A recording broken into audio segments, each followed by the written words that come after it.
जी पता नहीं यहाँ की जलवायु कैसी है कि रात को सोया सुबह पैर ही काम नहीं कर रहे। मैंने कहा अच्छा तुम्हारे पैर ही काम नहीं कर रहे? बोले पता नहीं कैसा जलवायु वातावरण। हमने कहा तो तेल लगा दूं तुम्हारे पैरों में? अरे बोले नहीं नहीं नहीं, नहीं ऐसी कोई बात नहीं है, आप अन्यथा मत लो, चलो बैठो। पास में सूखी सूखी लकड़ियां थोड़ा मैंने इकट्ठी की। निकाह एक काम कर, ये बढ़िया सिंध नदी है, इस सिंध नदी से पानी ले आ। बोले बताया नहीं, प्रॉब्लम तो वही है ना चलने की। तो मैं पानी भी लाया। मैंने कहा एक काम कर, थोड़ा सा आटा लगा दे तू, तब तक लकड़ियां जो है प्रज्वलित हो जाएंगी। जब अग्नि अच्छी बनेगी तो 4-6 टिक्कड़ 8 टिक्कड़ बढ़िया पड़ेंगे सुंदर, और आनंद होगा। तुलसी दल छोड़ के प्रसाद ग्रहण करेंगे। बोले बस गुरुजी यही तो बात है, पैरों में ही दर्द नहीं है, हाथों में भी तो दर्द है। चलो कोई बात नहीं, बढ़िया टिक्कड़ बनाए, तुलसी दल डाला, सब्जी अब्जी दाल कुछ नहीं थी, बढ़िया चोखा तैयार किया और ठाकुर जी का स्मरण किया। मैंने कहा बेटा भोजन कर ले। बोले गुरुदेव 3 आज्ञा का उल्लंघन कर चुका हूं, अब चौथी का नहीं करूंगा उल्लंघन। देखा, बोले 3 आज्ञाओं का उल्लंघन किया मैंने, लेकिन अब चौथी आज्ञा का उल्लंघन करूंगा तो नरकई में न चला जाऊंगा। गुरु की आज्ञा है, प्रसाद तो जरूर पाऊंगा। देखा, कभी कभी ऐसी स्थिति आ जाती है। लेकिन अनसुईया जी ऐसी महान पतिव्रता हैं कि उनको कंदमूल फल लेने नहीं जाना पड़ता है, कोई व्यंजन तैयार नहीं करना पड़ता है, रिद्धियां सिद्धियां अपने आप आदेश का पालन करती हैं। ऐसी वो पतिव्रता है।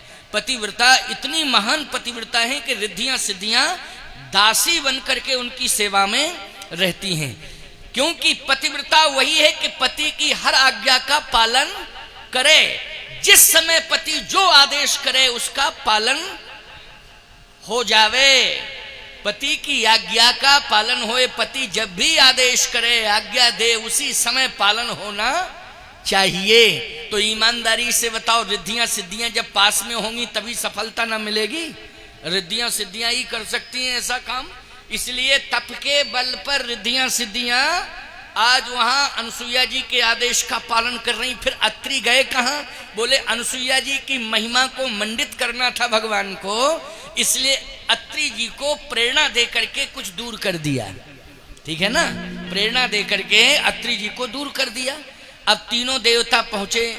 मातु भिक्षाम देहि, तो सुंदर सुंदर फल लेकर के अनसुईया जी आ गई। क्योंकि मातु भिक्षाम देहि, मुझे भिक्षा चाहिए। फल लेकर के आ गई। कहा फल नहीं, फिर मुझे तो आज दूध पीना है। कहा बढ़िया सुंदर गऊ है, अभी मैं ले आती हूं। दिव्य श्यामा गऊ का दूध लेकर के अनसुईया जी आ गई। लो, कहा नहीं, आज तो मुझे आपके हृदय से निकलने वाली स्नेह धारा का पान करना है।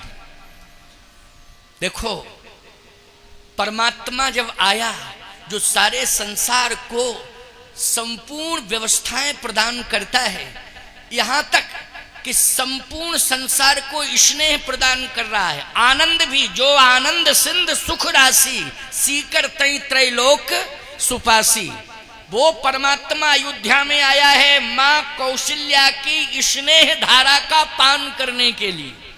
बोलो, कौशल्या जी की स्नेह धारा का पान करने के लिए बोलो बैकुंठ छोड़ करके अयोध्या में आ गया कि नहीं? मां के हृदय से दूध की धारा नहीं निकलती है, स्नेह की धारा निकलती है। मां अपने बेटों को, अपनी संतान को स्नेह पिलाती है, दूध नहीं पिलाती है प्यारे, स्नेह पान कराती है। आज स्नेह धारा का पान करने के लिए परमात्मा जो अखिल ब्रह्मांड नायक है, वो शिशु बन करके अयोध्या में आ गया। बोलो आ गया कि नहीं आ गया? और मां कौशल्या स्नेह धारा का पान करा रही हैं। बोलो करा रही हैं कि नहीं? स्नेह धारा का पान करा रही हैं। और केवल पान ही नहीं करा रही हैं, स्नान भी करा रही हैं। स्नान एक बार जननी अनुवाए, ओ कर श्रृंगार पलना पोड़ाए। एक बार जननी अनुआए कर श्रृंगार पलना पोड़ाए। ये जननी कौन है? राम जी की माँ जननी है। इनका नाम क्या है? कौशल्या है। कौशल्या जी ने स्नान कराया रामलला को, कराया कि नहीं? श्रृंगार किया और पालने में पौड़ा दिया। बोलो भाई, ये स्नेह पाने के लिए ही परमात्मा आया कि नहीं आया? स्नेह पाने के लिए ही परमात्मा। जितने भी संसार में जीव आते हैं उनका श्रृंगार करके कौन भेजता है? बोलो, परमात्मा भेजता है कि नहीं भेजता है? अगर माता पिता के हाथ में श्रृंगार होता तो याद रखना, बाहर बेटा आ जाए तब तो माँ श्रृंगार कर सकती है, लेकिन उधर के अंदर क्या माँ की हिम्मत है श्रृंगार करने की? जल्दी बोलो। सुंदर सुंदर आंखें लगा दी है। अरे तुम काजल लगा सकती हो कि आंखों? तुम काजल लगा सकती हो आंखों में, लेकिन आंख नहीं लगा सकती हो। बोलो, हैं? तुम कानों में कुंडल पहना सकती हो, लेकिन कान नहीं लगा सकती हो। हैं? नाक में सुंदर सुंदर आभूषण नाक का पहना सकती हो, लेकिन नाक नहीं लगा सकती हो। और जब नाक ही नहीं होगी तो नथनी कहाँ से पहनाई जाएगी? कान नहीं होंगे तो चश्मा कहाँ से लगेगा? स्टैंड है। क्यों? चश्मा के बहुत बढ़िया स्टैंड है ना। अरे सुनने के लिए तो ये छिद्र है, छिद्र से ये ऊपर का जो भाग है इसका क्या मतलब? ये एक्स्ट्रा मटेरियल। क्यों भाई? ये एक्स्ट्रा मटेरियल है। ये छिद्र भर सुनता है। सुनने का काम कौन करता है? जल्दी बोलो।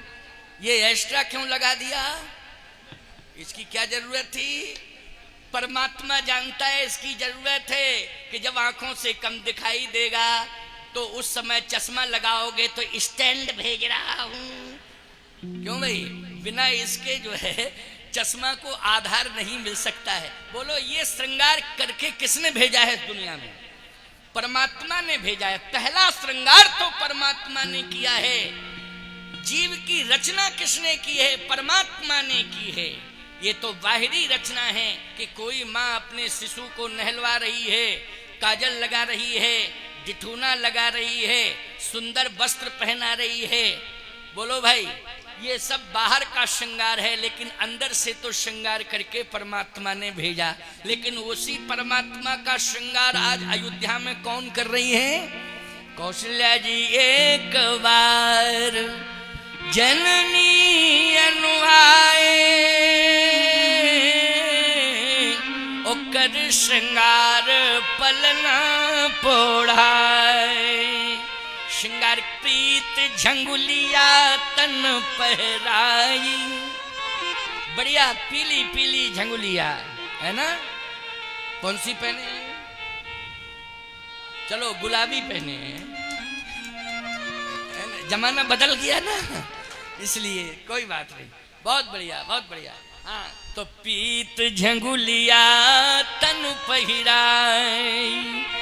हमारे ठाकुर जी के लिए जो पोशाक बन के आई हैं, सबसे पहले मैं उस देवी को साधुवाद और आशीर्वाद दे रहा हूँ जिसने इतने सुंदर पोशाक, इतनी सुंदर पोशाक कि मैंने अयोध्या के मार्केट से कई बार पोशाकें खरीदी, बनी हुई। मैंने चित्रकूट के मार्केट से भी खरीदी, वृंदावन के मार्केट से भी मैंने खरीदी पोशाकें। लेकिन इस बार पता नहीं कौन मार्केट से पोशाकें आई हैं खरीद के, कि बहू ने, संतोष जी की बहू ने, कौन बहू है जरा उसको धन्यवाद दे दूं, आशीर्वाद दे दूं। हाँ, आओ जरा रामलला के सामने आओ, प्रसाद दें। देखो ये हमारे संतोष जी की बहू ने, कौन है? रमेश जी। अच्छा, रमेश रस्तोगी। वाह वाह वाह। रस्तोगी जी की बहू रानी ने ये पोशाकें तैयार की हैं भगवान की, इसलिए आज मैं इनको फल दे करके आशीर्वाद प्रदान कर रहा हूं। और लाओ एक फल। वाह, आए। आपने भगवान को स्नान कराया, आज अभिषेक किया ठाकुर जी का, इसलिए लो आशीर्वाद। अच्छा, आपकी बहू रानी है। अच्छा, इन्होंने भी बनाई, इनकी बहू रानी ने बनाई। ये जो है शाहजहांपुर से बन के आई, ठीक है ना? पोआया से बन के आई हैं। और ये बहुत सारी पोशाकें आई हैं, एक नहीं, एक एक दिन की पोशाकें, 7 पोशाकें तैयार होके और अपने हाथ से बनाई घर में। तो देखो इस तरह से आशीर्वाद मिला कि नहीं मिला? बोलो भाई, हैं? भगवान के लिए, भगवान के लिए, भगवान के लिए जिसने कार्य किया है, बोलो, संत वाणी से आशीर्वाद मिल गया कि नहीं मिल गया? भगवान के लिए जो कार्य करता है, याद रखना, भगवान का जो हो जाता है, संत उसे विशेष आशीर्वाद देते हैं। आप सब जितने भी बैठे हो, और माताएं बैठी हैं, बेटियां बैठी, देवियां बैठी हैं, घर द्वार परिवार छोड़ के सब अबाल वृद्ध नर नारी जो भी यहाँ बैठे हुए हैं, सब दूर दराज से घर द्वार छोड़ के रामेश्वर धाम में आए हुए हैं। रामेश्वर धाम में आज हम सामूहिक रूप से सभी को अनंत कोट आशीर्वाद प्रदान कर रहे हैं, सबके लिए, सामूहिक रूप से सबके लिए आशीर्वाद। बहुत अच्छा कार्य हुआ, बहुत पवित्र कार्य, बहुत पुनीत कार्य। तो प्रीत झंगुलिया तन पहराई, बहुत सुंदर श्रृंगार हुआ। ये स्नेह है, क्या है? कौशल्या जी के द्वारा वो स्नेह ले रहे, स्नेह ही देती